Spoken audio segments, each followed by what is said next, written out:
Welcome to the 5 o'clock show. It's time for Common Sense. Now, it's Katz and Cosby with John Catsimatidis and Rita Cosby, standing for truth, justice, and the American way, bringing common sense to the world. Now, here's John Catsimatidis and Rita Cosby. Within the sound of silence, in restless dreams I walked alone, narrow streets of cobblestone. Well, John, we're playing Sounds of Silence because that's all we heard about Fauci. Dr. Fauci again? It was, I'm invoking the Fifth Amendment. John, it was almost like a comedy show. Yes, that's what he said. I'm invoking the Fifth. And they said, what color is your tie? I'm invoking the Fifth. Right. I mean, it was so incredible. And what's so sad. Now, the problem is, and I got to refer to the judge because I know a member of his family got very sick over that COVID vaccine. I mean, it hurt a lot of people. It hurt many people. And the problem was, all the American people were relying on him on telling the truth, and he's a liar. Yeah, and he won't even face it. That's the thing. There was an interesting moment today, you guys. And how much money has he put away? And under certain restrictions, we're not allowed to find out how much money he put away. Well, he clearly, even his own words, John, in that diary, they're very different than what he said publicly. And I thought there was a really powerful moment today, you guys. Rand Paul, who's the chairman of the Senate Homeland Security Committee. He was a pain in the neck, but he does tell the truth. But he was a pain in the neck to Fauci, so that was a good thing today, right? Fauci kept saying he's picking on me. Yeah, but today he said, you know what? You have a pardon, remember, from Joe Biden. And he said, but listen, that doesn't mean you can't answer now. You can still be held in contempt. You could be held under perjury. That's for crimes from X to X. You got the pardon. So it's going to be a big legal obstruction battle. Of congressional proceeding. Right. And he said, you could even go right now. This was an interesting moment. Actually, Judge, you tell me on this one. He even came out and said, you could testify right now under oath based on that pardon and say, yeah, I knew this or yeah, I destroyed evidence. I did this and we can't hold you in contempt if it was for or criminally responsible if it was for an action you did under this pardon period, which was from January 1, 2014 through the 19th of 2025. Right. Biden's last day in office. Right. So what do you make of that? I mean, and I think it's a disgrace to John's point. How dare he sit there and smug and smile like, oh, it's not, after all the lives that were lost, all the lives that he destroyed. Absolutely. He has no right to take the Fifth Amendment with respect to that. They can ask him about the inconsistencies in his diary versus what he said on the public record previously, and that's not a crime. It just impeaches his character. But I think it impeaches character to not say anything today because the American public deserves answers. I think it looked disgraceful today. What did you think, Judge? I think it is disgraceful. I think Senator Rand Paul has it exactly right. And we'll be talking to Professor John Yoo about the legalities of this later on in the show. And by the way, Senator Ron Johnson, who's on the Security Committee, he's going to be calling in any second. He was like front row and center today, John, along with Rand Paul. So I can't wait to ask him. Rudy Washington. Oh, well, I lost my mom in 2021, and I couldn't be there when she passed because they wouldn't allow me. Sad. And I got some serious concerns about what we're doing to the country. For Joe Biden to issue in the last 2 months something like 8,000 pardons. And he never knew he was signing them. That's my point, John. So who was really signing those pardons? Right. They didn't go through any kind of balancing. A lot of people say it was President Obama's third term. And guess what? I refuse to believe, Judge, money didn't pass hands. They were giving out pardons like candy. And how about AutoPen? I mean, we don't even know, to John's point, if he signed them. Who was running the country? The only one the president did not sign them. Well, and the only person that they say they can prove that he did sign, John, in that last swoop is Hunter. His own son. Of course, he wanted to sign that one. That was after he said he wasn't going to pardon Hunter. Right, exactly. After he said he wasn't going to pardon him. I mean, it's a disgrace. But Rudy, just like you said, in honor of it was your father, you said? Your mother. I mean, how horrible. And not to be able, how many other families were destroyed by this guy? We all went through a lot of pain during those 4 years of COVID. And who knows if we really had to go through it. or because they made us suffer. Yeah, and I don't like the fact he's saying something separate privately in his own diaries and everybody, than what he said publicly. Rita, I remember everyone was scared of dying. Understandably so. Understandably and so. John and I knew people. We saw them.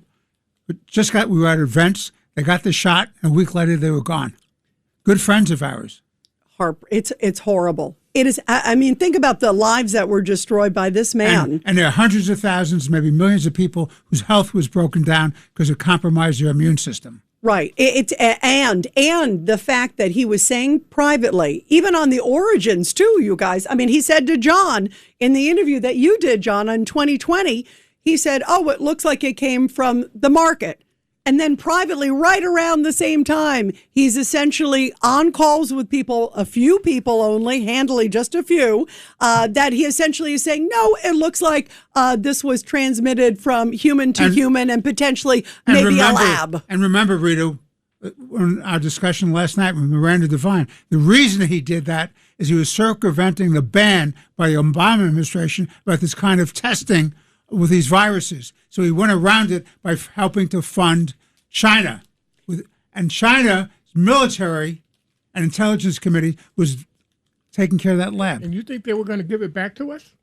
Give us back this pathogen if it was proven? That's a joke. Well, and never also said anything about this testing. That's the other thing, you guys. I mean, that's a disgrace. We had Navarro sitting here in the office, remember, with us right here in the studio, and Navarro said that there was never a conversation with the president where Fauci said anything about funding for gain of function coming through the Wuhan lab. It was all a big cover-up. Yeah, because he knew how bad it looked. And Governor, they told you some guy ate some bat meat and we all got sick.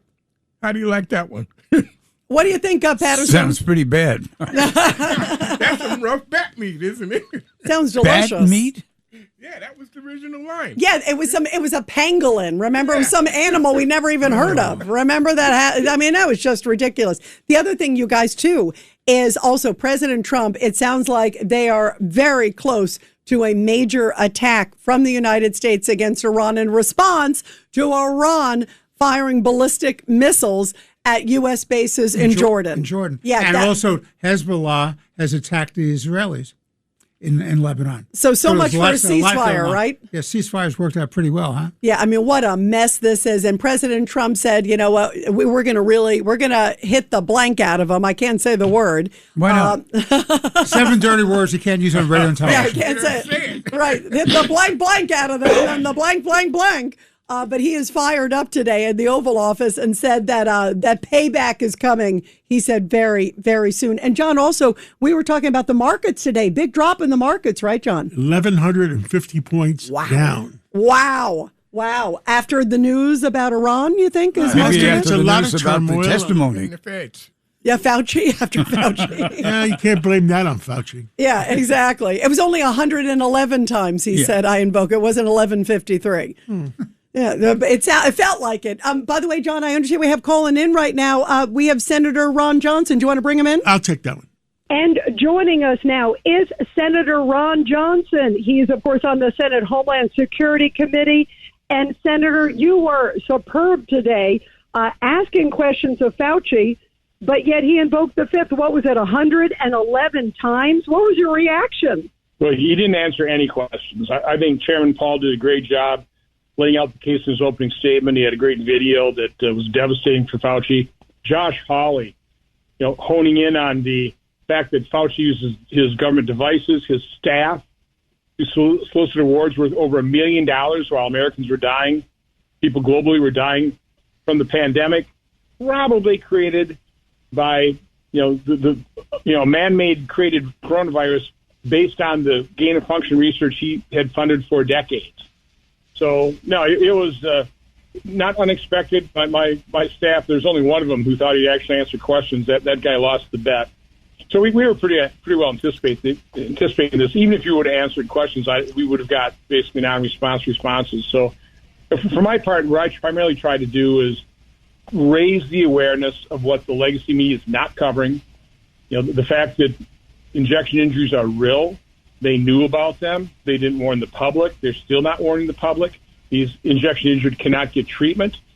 Just talk about how we push remdesivir, which nurses, by the way, refer to as run, death is near, versus, again, over $3,000 per treatment course versus ivermectin, hydroxychloroquine, which are literally dirt cheap, very safe, and from my standpoint, what I saw during the pandemic, very effective. Is this going to be a hard case to prove? I mean, by all the things that he's doing, I mean, there's something wrong.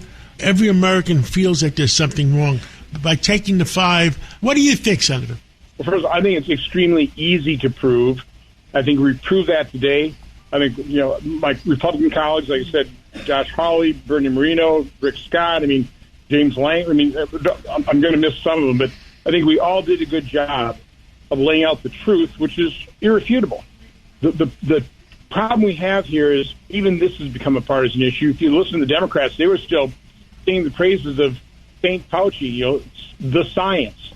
And you've got way too many Americans who just want to move on. They don't want to hear any more about COVID. They don't want to admit they were wrong, probably injecting themselves repeatedly with this experimental gene therapy. So our biggest problem is just getting people to open up their eyes. The good news is once people's eyes are opened, it's pretty difficult to close them. So you've got a growing percentage of the American public who are kind of wise to these guys now, realize the corruption, realize all the damage and destruction caused by Anthony Fauci. The very regrettable result of those two is a larger percentage of Americans, they don't trust their doctors anymore. They don't trust these institutions. They never want to go to the hospital. I'll be holding an event on hospital protocols, and we're getting in the testimonies. They are horrific. They are gut and heart-wrenching. But, again, I think the truth is easy to prove. It's not very well received. It's not very accepted. Of course, the legacy media who are complicit in this, they're not covering it. The pardon that he received from President Biden, is it any good? No, I think it's extremely effective, yeah. Kind of what we've heard behind the scenes is Biden was fully aware of this. This wasn't just something cooked up with the autopan with staff. I think he was fully aware. Again, he was a worshiper at the altar of St. Fauci himself. So I don't think you have the autopan issue here. And again, the president's pardon authority is powerful. Now, that doesn't cover state charges, but you have statute of limitations, that type of thing. But guys, from my standpoint, I think exposure and accountability is the first step, and we took a major step. And again, I got to thank Senator Paul. My investigations have been going to the vaccine. The vaccine's injured. Kind of another thing. I've kind of let Senator Paul have this lane because this is what he's been, interested in for years. And he was on help and he questioned Dr. Fauci. So he's done a good job and laid it out in the reading room and held this hearing today, which I think really held Anthony Fauci accountable and laid out his megalomania, his corruption for all the world to see. And Senator Ron Johnson, real quick, obviously, would you vote to hold him in contempt if the vote happens next week? I absolutely will vote, and the vote will happen. Now, will Democrats vote for contempt? I doubt it. So whether we pass through the Senate, I can't predict. Might be difficult because I think we need 60 votes on that.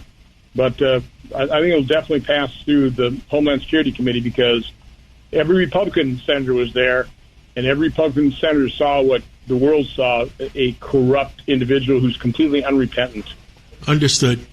Well, Senator Ron Johnson, keep us informed. Thank you for everything you do for America. And you always tell, it must be the Wisconsin, and you always tell the American people the truth. And let's catch up again real soon. Thank you, Senator. Thank you, Senator, so much. Really important. And, John, we're going to talk to Professor John Yoo in a few minutes to get his take on legally what can be done to Dr. Fauci after all this that we just talked about. Wild stuff, John. Well, joining us now, we have Bruce Blakeman, of course, the GOP candidate for governor of New York. I mean, they're making it very easy for Bruce. There's so many problems in New York that shouldn't be happening. Yeah, boy, is there a lot. Bruce, where do you want to start? The list goes on and on and on, and especially with this second home tax, it's like through the roof.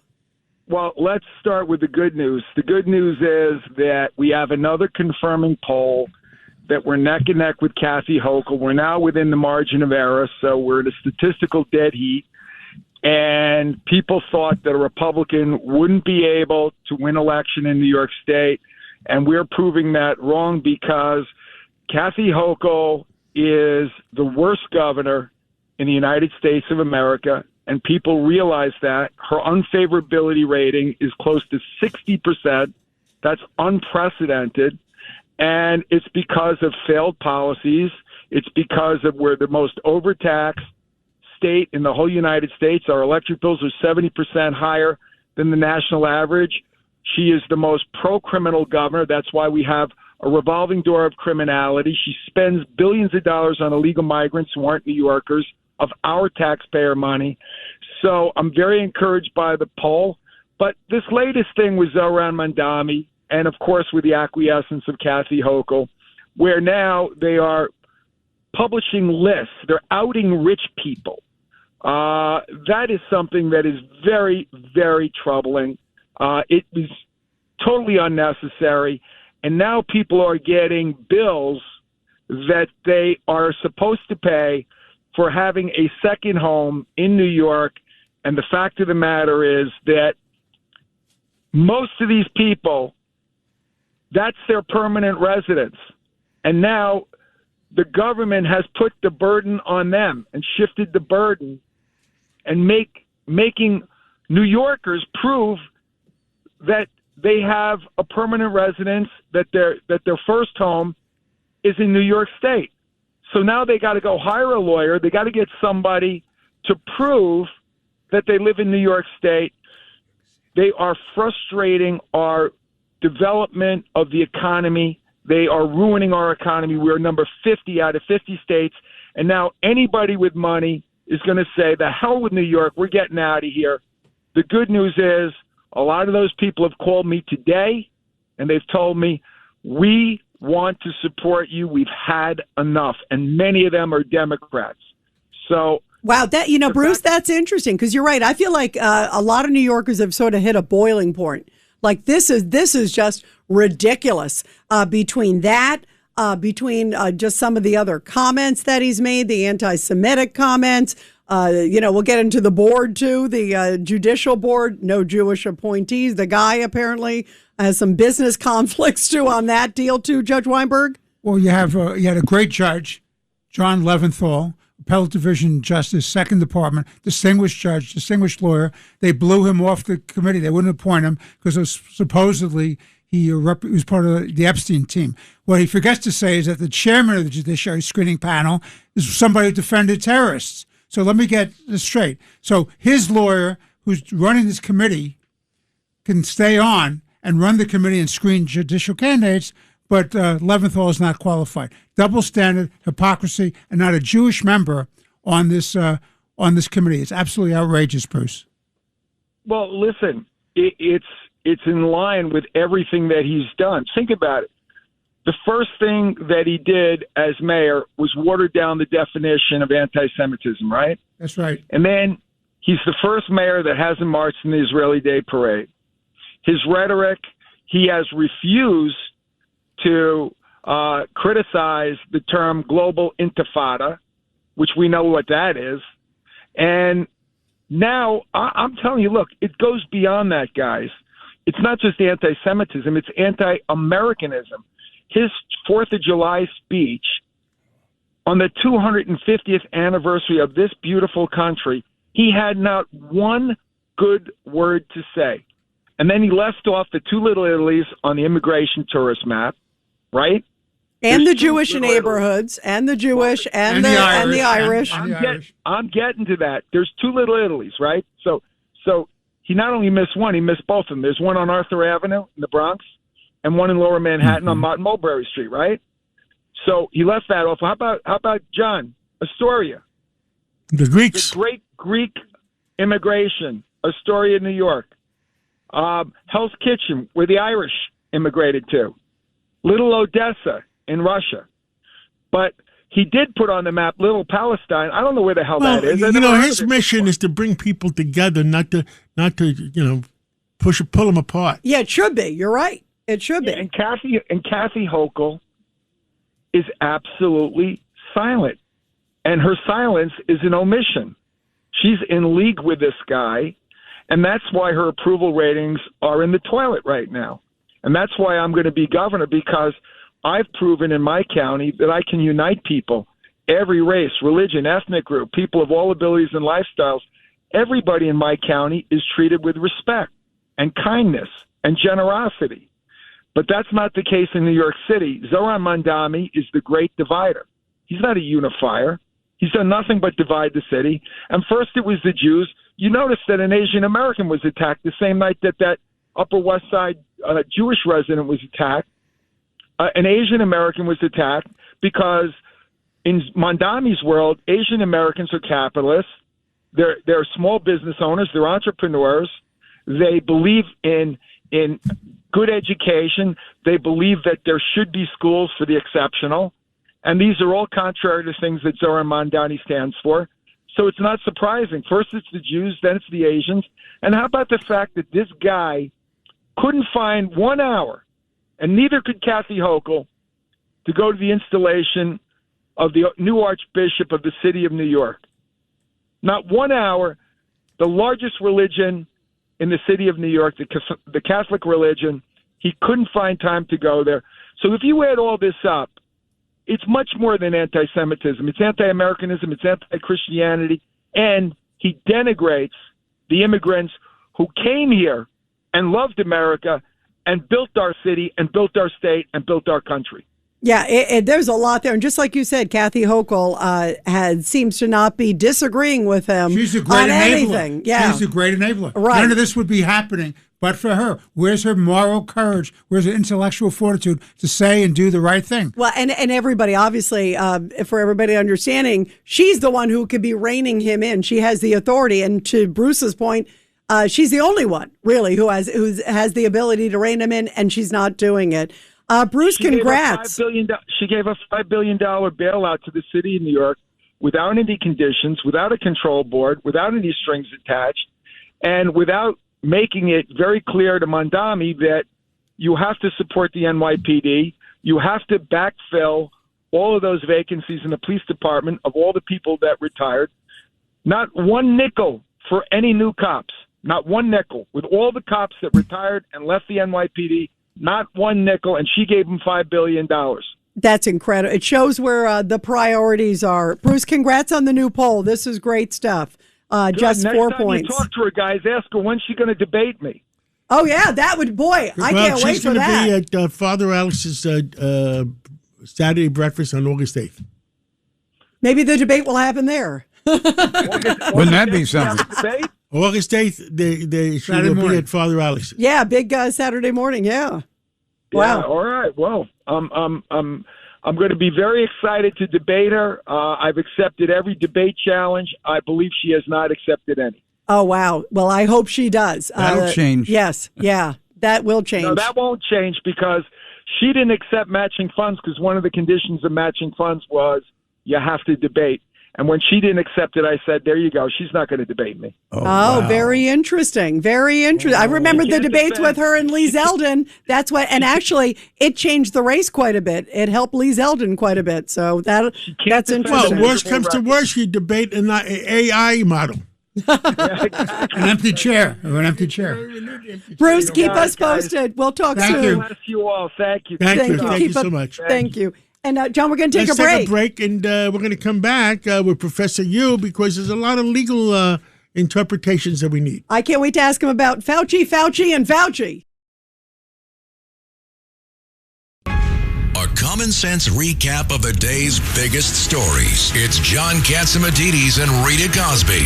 Katz and Cosby on 77 WABC.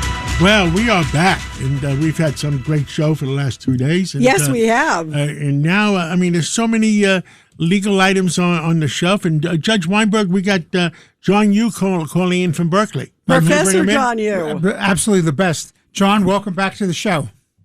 Oh, thanks for having me back, guys. Great to be with you. So, you have Fauci taking the... By the way, Judge Weinberg is smiling. I love having John Yu. Yeah, he loves you. All right.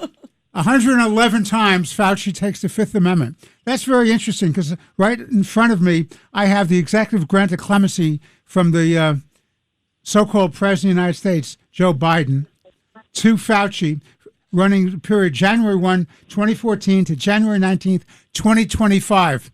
So on what basis does this gentleman take the Fifth Amendment? He can't say on advice of counsel because the D.C. Circuit, John, as you know, has made very, very clear that's no protection until it's changed by the Supreme Court of the United States. You cannot say on advice of counsel, I'm taking the Fifth when you have this grant of immunity. What say you? So first, I want to thank the judge for smiling when he heard I was coming, because usually when I appear in courtrooms, judges frown. So I'm really appreciative at the reception. And it's a big smile, too, by the way, Professor. But this is a really interesting and difficult question, and it has to do actually with the pardon clause of the Constitution, because when a president pardons you, it's only for things that have already happened.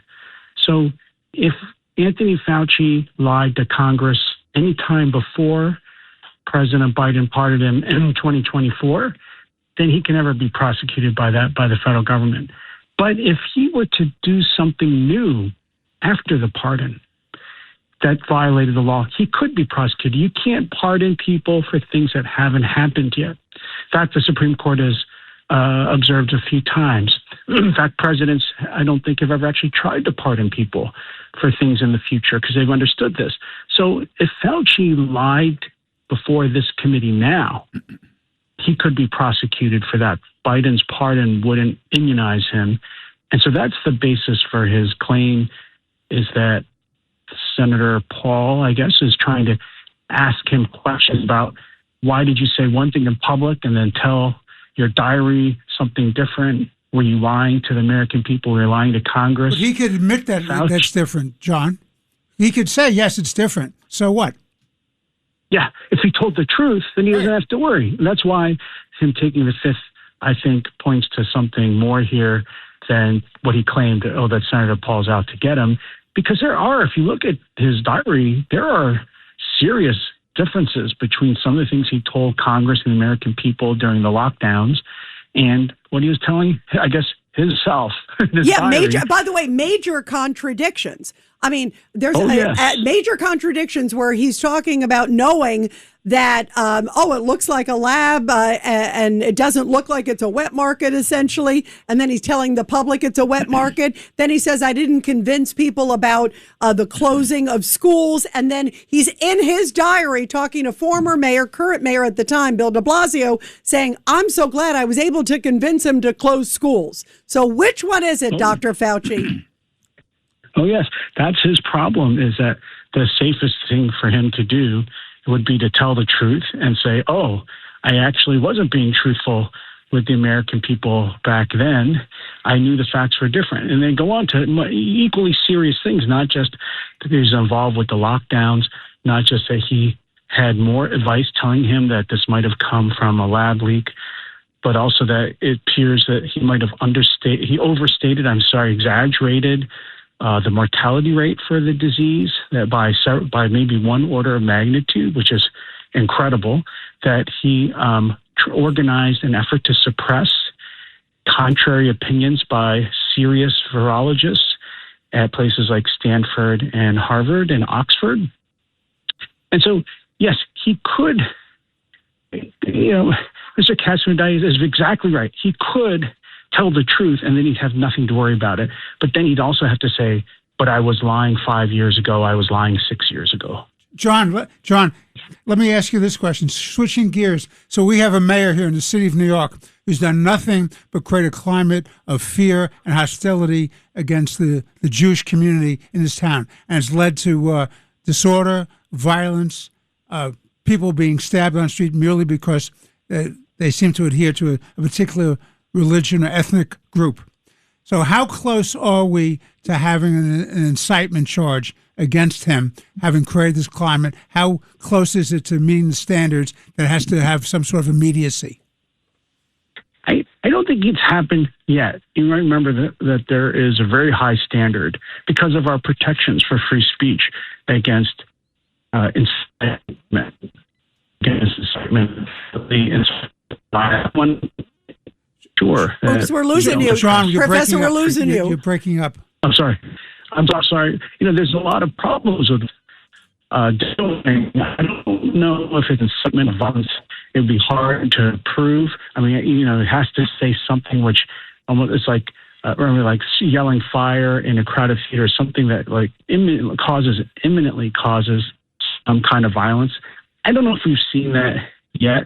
He's going to run into all kinds of problems. These communists and socialists, they are frustrated by things like the Constitution. They don't like things, for example, the protections for private property. Oops, right?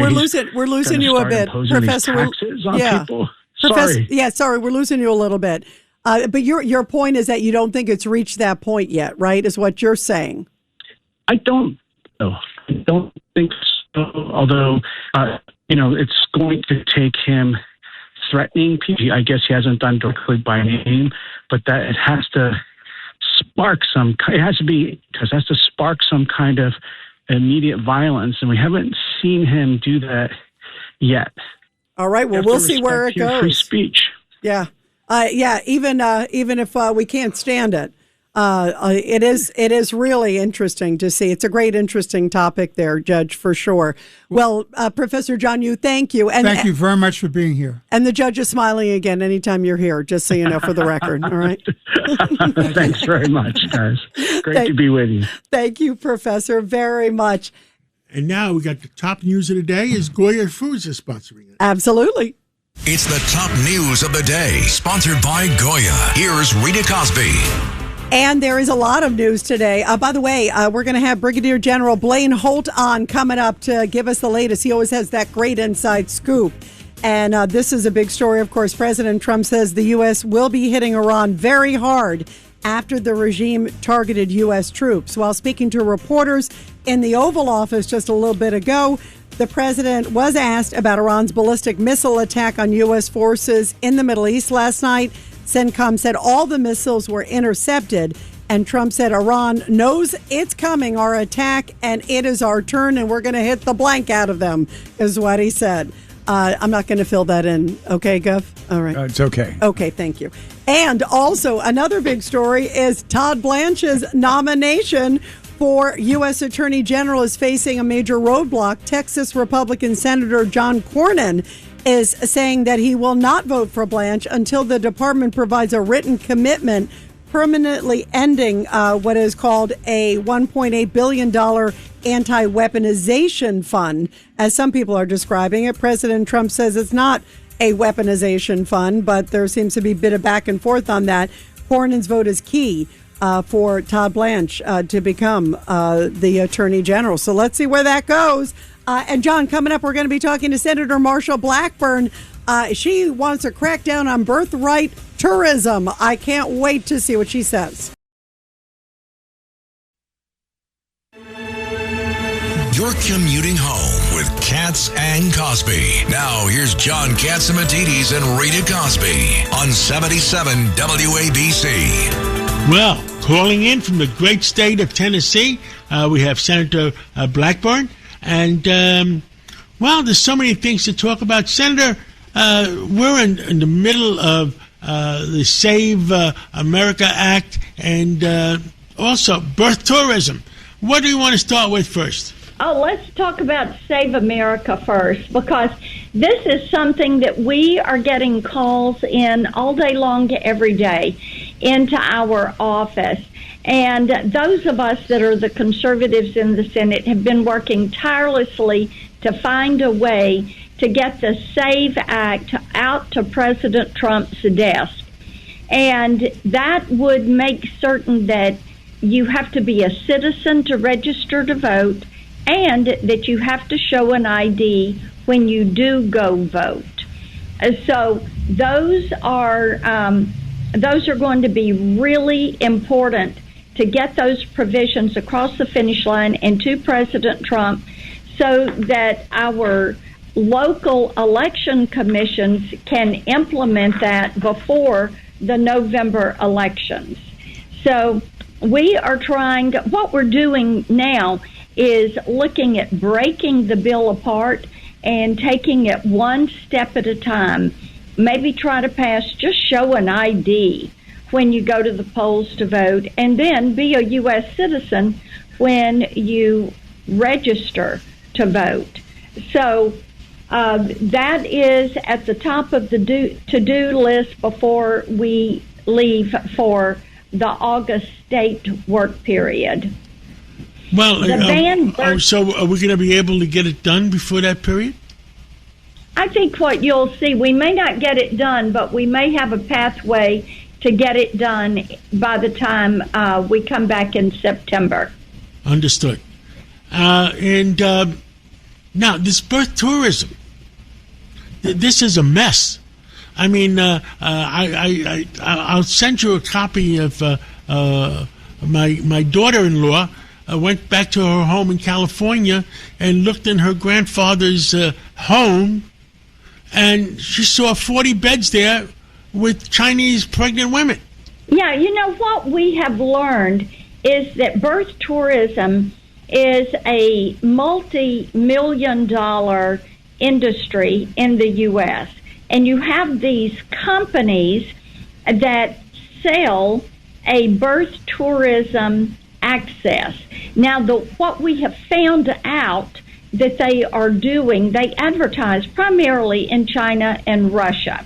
And so you have oligarchs from Russia, you have wealthy Chinese Communist Party leaders that come here, and the women have their babies here, and then once they have all the paperwork, they go back to their country, rear that child in that country with Russian values or Chinese values. And then when the child turns 18, they're able to come to school here, they're able to vote here, they would be able to run for office here. And this access is sold by these companies. It is about $50,000 for them to arrange for you to come here. They teach you how to handle getting a visa. Then they arrange living conditions for you. And then they arrange access to health care for you. So they are covering this. And then we have about 33,000 births a year that are taking place through birth tourism. So my Ban Birth Tourism Act would make coming here to have a child inadmissible as a way to get a visa, and it would make it an immediately deportable offense if you are found to be working with one of these birth tourism agencies. Understood, and that seems common sense. When we lost the Supreme Court case on that birth tourism, is it because we asked for too much? You know, I don't know exactly why they did not side on with us on the tourism issue, because I think selling our citizenship and being here illegally, you're not here under the law of the country. You've basically broken the law to get here. Understood. Well, thank you so much for coming on this Wednesday night, and God bless you, and we'll catch up with you again. Maybe we'll catch up with you on Sunday. You got it. Take care. I love that Marsha Blackburn, and she's going to be the next governor in Tennessee. Yeah, she is great, isn't she? I love that, and I also love that she's like cracking down on voter integrity and birthright tourism. I mean, that whole thing is ridiculous. She's one smart lady, and I'm glad we have a lot of smart women around. Yeah, I love that too. I'm glad he looked at me when he said that. Did you see that, you guys? Did you write that down, you guys? Well, why talk about the obvious? Oh, thank you, and Rudy, and now too. let's go. We got General. We got General. Does Blaine anybody Holt. really know what the heck is going on? Well, he always has some good inside track, and who better than him? General. Breaking news, okay. WABC. And John, obviously, when we go to the general, let's talk about the big news that President Trump says they are going to unleash on Iran, and they said they're going to bomb the blank out of them. So who better than Brigadier General Blaine Holt to tell us what you know? What do you know about what's coming, General? Oh, yeah. Oh, no, it's a can of whoop butt out of a 55-gallon drum. The Gov likes that analogy. Governor Patterson's here. He likes that. He cleaned it up for our whole audience. I love it that, up. General. There's That an was Air Force great. way to say that. Okay, so look, what we've proven is that there is complete chaos in the leadership realm, or what it used to be in the regime of Iran. I believe that the missiles that were fired were not done so with any real centralized command and control. You have one side begging for at least a discussion, not even trying to get a ceasefire. And then you've got some fielded commander who said, wow, I've got missiles and that's a base and I'm going after it. And also there's a tell here. There's weapons that are being launched up into Erbil, Iraq. And that tells me that they're just trying to stave off the Kurds who are coming into northern Iraq or northern Iran now as part of a revolution that I think is all but imminent. Oh, that's interesting. You're right that they were hitting in there. Let me get to the divided stuff, because that was something, Blaine Holt, that President Trump was talking about today. It's so funny because, he answered more questions today, I think, than Biden did in his whole, presidency. But one of the reporters asked him, what's your response? And he said, this is a different group than the ones we're dealing with, we're negotiating with, that he says did these strikes. But nonetheless, payback is going to be a blank, and we're going to really hit them hard. Do you think he's starting to say it doesn't really matter who it is, you got to rein them in? I'm not going to use the excuse that we're talking to maybe, quote, a calmer group. Rein them in. No, that's exactly right. And, when we took this little pause to maybe stoke a conversation, the other thing that we were doing is really getting a yardstick out and measuring how much of the combat power of the IRGC have we degraded. Well, we know we've degraded their weapon systems and their ability to talk to each other, that's for sure. But what we're doing now is we're getting right back onto the gas. And I knew we were going to do this regardless, because we want to get conditions just right so that the Iranians can take this into their own hands. And we'll never abort them or leave them in the lurch as far as U.S. aircraft and air power are concerned. Judge Weinberg. General, good to talk to you again, sir. So there are reports that the Chinese moving through Pakistan are getting some 400-odd missiles, handheld missiles, to Iran. What do you make of that? What do we do about this? Yeah, I saw that. So they were looking at selling 400 missiles, QW-12s and FN-16s. These are missiles that are pretty good at evading countermeasures, but they're only effective from low altitude, meaning about 400 feet up to 18,000 feet. Now, and when we conduct our bombing operations, we're well above that. But at the same time, you can easily see the threat to helicopters. Here's the bottom line. I don't believe China's going to be doing this in advance of that state visit coming. I don't believe the weapons dealers in Hong Kong have any ability to receive $70 million from the Iranians. And I don't believe that the Pakistanis, who have just sewed up and made better relations with President Trump via trying to get to a peaceful outcome, as managing weapons into overland routes that we will hammer before those missiles ever even see the light of day. I just don't see them anteing up that kind of geopolitical capital on a regime that's all but dead. Those missiles effectively will do nothing. What about, though, also the fact that they seem to be giving some satellite information? I mean, a lot of people seem to maybe not the weaponry. Exactly, targeting our bases because they've gotten intel about certain things about our bases that is not necessarily public knowledge. Also, CIA dark sites, too, and that's China and Russia. Yeah, so on the Chinese side, we've got to work that just from a political aspect, and I think President Trump's already flashed the tariff card in front of Xi Jinping. He's already due for a real rough visit because of the election stuff we just laid out. But in the Russian side, Lavrov just met with Rubio, and I'm sure Lavrov said, okay, I'll tell you what, you and NATO, more specifically, stop helping Ukrainians with targeting, and we'll make sure that Iran doesn't have access to our space assets.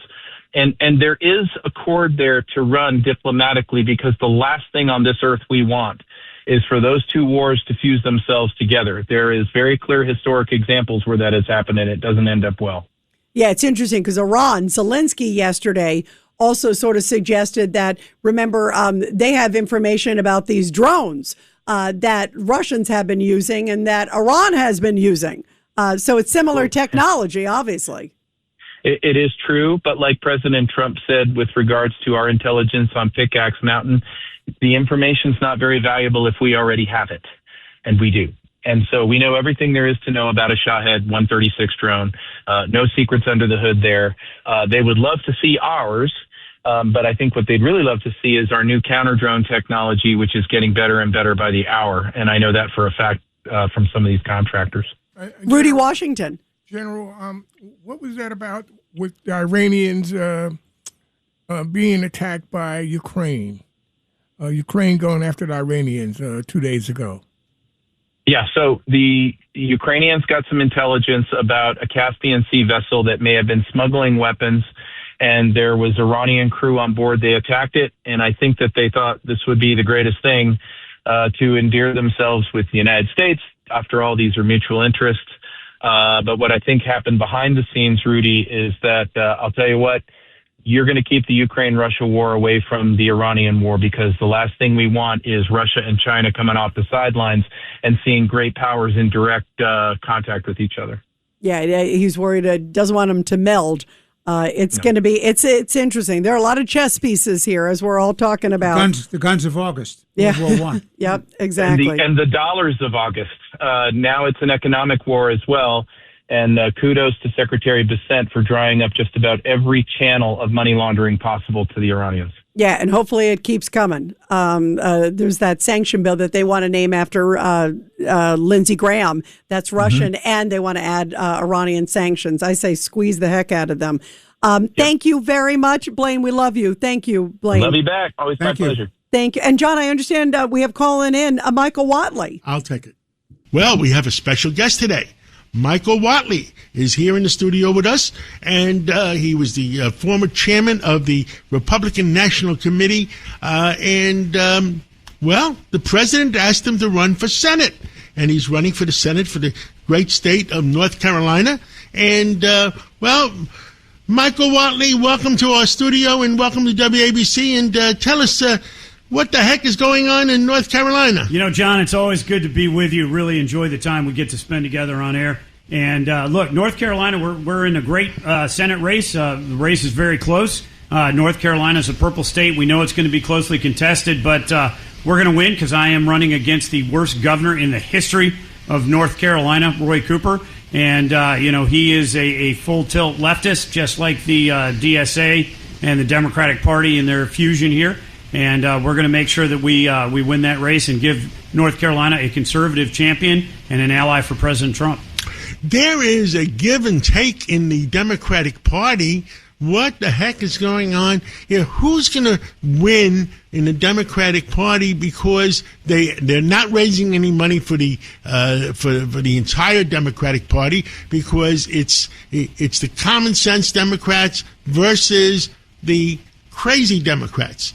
And everybody's bowing down to the socialists. You know why they're bowing down? Because they threaten the regular Democrats that they're going to go after them if they don't bow down. Yeah, look, I mean, the Democratic Party is going further and further to the left.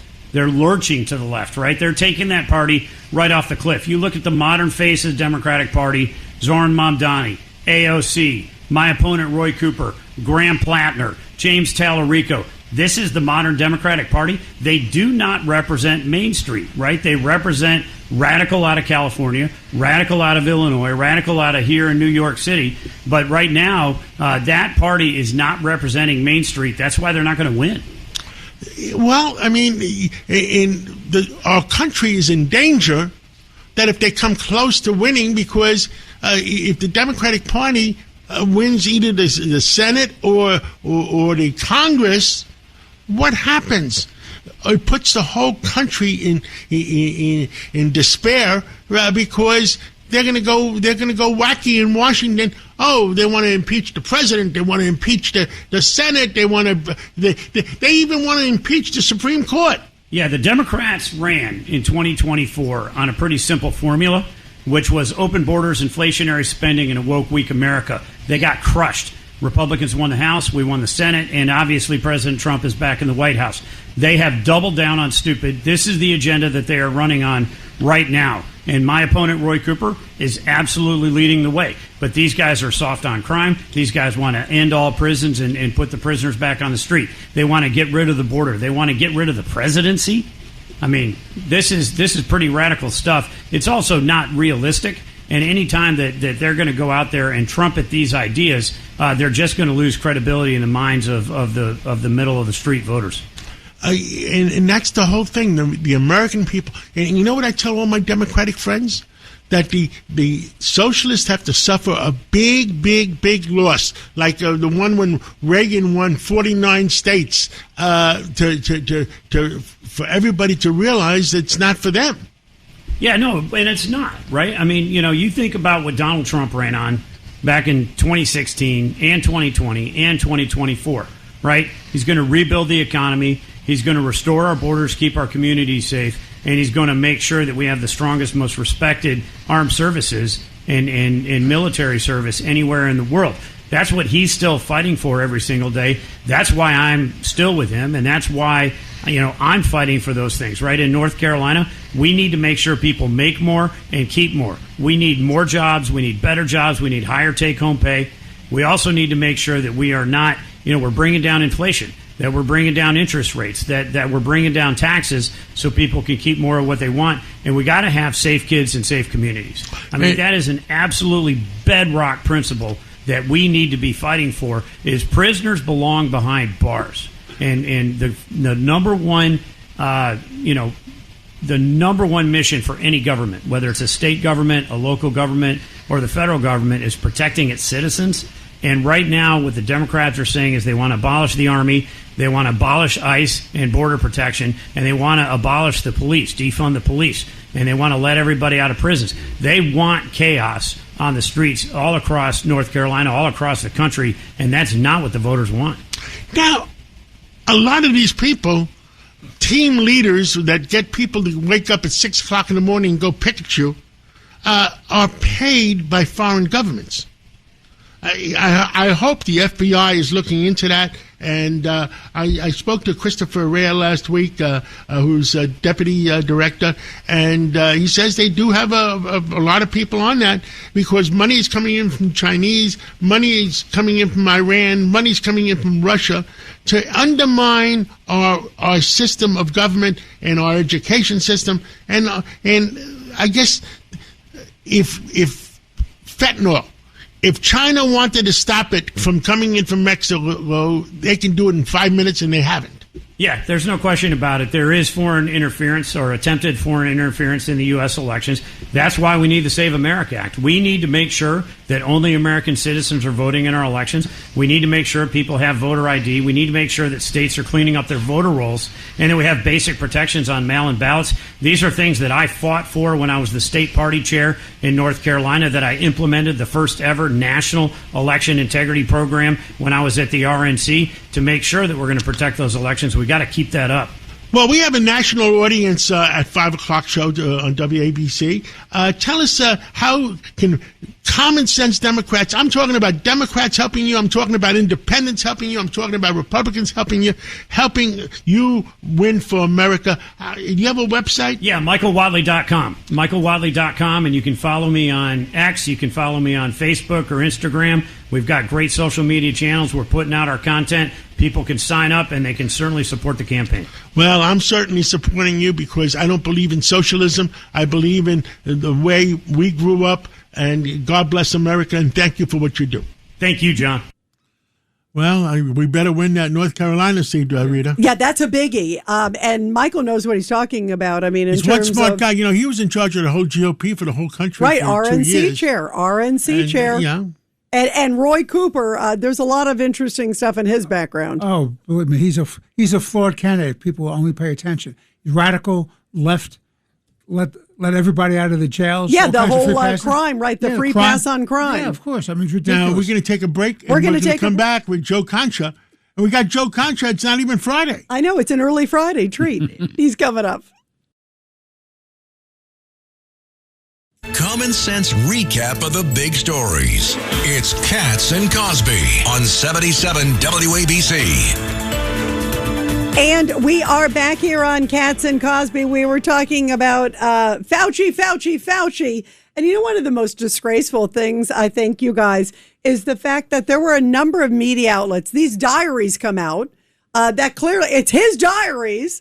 And there's no dispute that it's his diaries, where he says something totally different than what he was saying to the media. And a lot of the folks that were making him a hero years ago, suddenly, Judge, they didn't have time to put the diaries in. So we're talking about the great suppression by the media of the truth.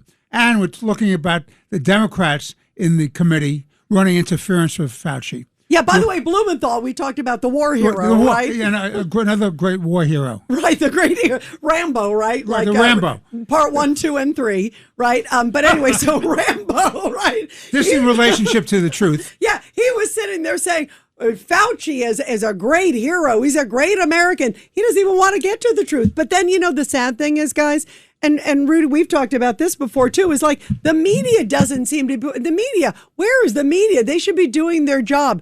It's his writing. It's very clear. It's very different than even what he said to John in the interviews.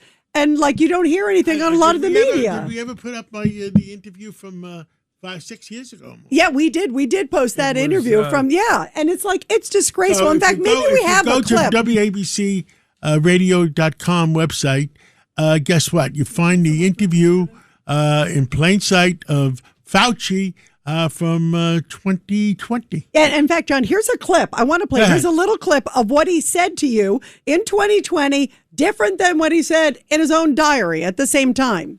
Is it in China because of all the live animals that are being sold? Yeah, I think you hit the nail on the head. I mean, China, among other countries, has a lot of close interaction and contact between people, particularly in crowded places, and what they call wet markets, where there are a lot of live animals that are being sold. And your suggestion, John, is really quite correct, that it's the proximity. I'm a genius. Of course I'm correct. People, the population of humans and animals that could harbor these viruses, where it then jumps species, infects a human, and then humans infect each other.